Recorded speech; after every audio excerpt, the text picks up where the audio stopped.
Hello, and welcome to the short Vort on Parsha Shemos.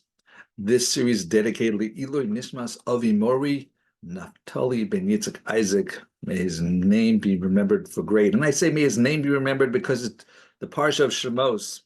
The new Sefer begins, and these are the names of the Jews that came down to Mitzrayim. I'm going to share two different thoughts and vorts based on what we'll call Jewish star power. That the Jews were compared to the stars because they both were called out by name. The Jews were Shemos, the star Kochavim, the stars were called Shemos. As it says, Mona Mispar Kochavim Lechulam Shemos Yikra. So the names were, he counted all the names of the stars by name. And this is in Psalms 147, Tehillim Kuf Mem Zayin, the fourth verse. And the question is by Rabbi Moshe Rosen in Nezer Hakodesh, Introduction to Pesachim, in what way the stars symbolizing the Jewish people.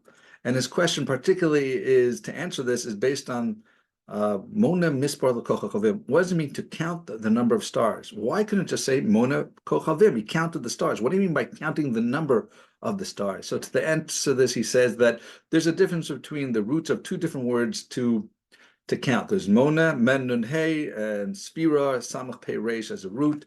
So Mem Nun Hey means when you count just the broad absolute number of something to get the total. But Samach Pei Reish is when you differentiate between different items within the overall count. So when the Dovid Hamelech was mentioning the stars, he was not mentioning just the absolute, that there were a great number of stars out there, but that there were certain contributions that they each made, and Hashem knew that and called them out by name based on the contribution to the world that the stars would make. And when previously we had the promise to Avram Avinu that his sons will be and descendants will be like the stars in heaven, Avram didn't want just that. It would be, oh great, I'll have millions of descendants or billions of descendants, but he wanted that they be quality and contributing descendants. So that's what he's being told, that he's Mona Mispar. Not only are we counting for the Bnei Yisrael too, that not only will they be like the Bnei Yisrael will be like the stars, that there's a lot of them, but also that they'll be contributing to society. And we see that not just in Hebrew and spiritual matters do Jews lead, but in ethical and moral and scientific and other. Look at the Nobel Prizes, how many Jews have won. So Jews are contributors, and that's what's satisfying for Avram Avinu, especially for the spiritual types of contributions. Now, I'm going on to the next of our Torah from Rabbi Yaakov Kamenetzky, and I saw it in Tallelei Oros, which brought me back to the original Emes the Yaakov.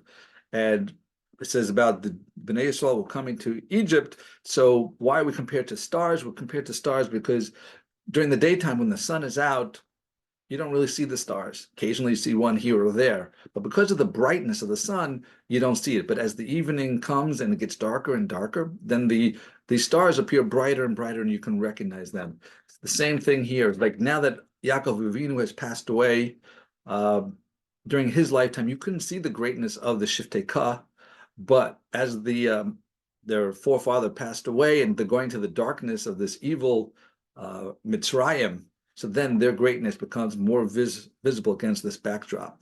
So we see two different ways that we are like stars. One is that we contribute like stars, and the other one is that the Shiftei Kah were bright like stars that would become visible in the passing of Avram Avinu and against the backdrop of a dark Egypt. Thank you for listening. Like, share, and subscribe. Have a wonderful week and a wonderful Shabbos.